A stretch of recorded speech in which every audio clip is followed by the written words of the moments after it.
Salibonani, ngiyabonga kakhulu ngokuthi liklikhe ku-video leyi. This is the Week of Entertainment lapho esilinika khona indaba eziningi ezimnandi ukuthi lihlale likwazi konke lokho okwenzakalayo elizweni lethu. Endabeni ke kaSenzo Meyiwa ngani sokulokutsha osokwenzakileyo. Kuthiwa ke amapholisa alezikhundla, hayi amapholisa lawo amancane, kuthiwa ahlangana koKelly Khumalo ngemva kokubulawa kukaSenzo Meyiwa.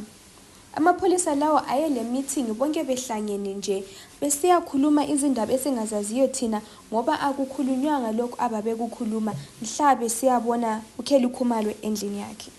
Omunye owayekhona ke ku meeting leyi kwakulo former Gauteng Community Safety MEC uSizakele Nkosi Malobane. Ukuthi babekhuluma ngani akula muntu okwaziyo, kodwa ke sicabangela ukuthi babefuna ukukhangelisisa ukuthi bangayenza njani indaba leyi ngoba uSenzo Meyiwa esefile. Ngiyaphinda njalo, yikucabanga kwethu akula muntu okwaziyo ke ukuthi kuyini abakukhulumayo. uTimothy Mathebula ke yena uthi ku trial bacabanga ke sokungemva ukaSenzo Meyiwa esefile ukuthi ngaba yenze indlu leyana yaba yi-crime scene. Lokhu ke kwenza abantu abaningi bedawuthe indlela amapholisa ahendla ngayo i-situation leyi. Ngani amapholisa bachiya ama-loopholes angani maningi kakhulu ukuthi ke kungatholakali iqiniso lalokhu okwayenzakalayo kuSenzo Meyiwa. Ngiyatsho nje njalo yikucabanga kwabantu akula muntu osekwenze kwaba official.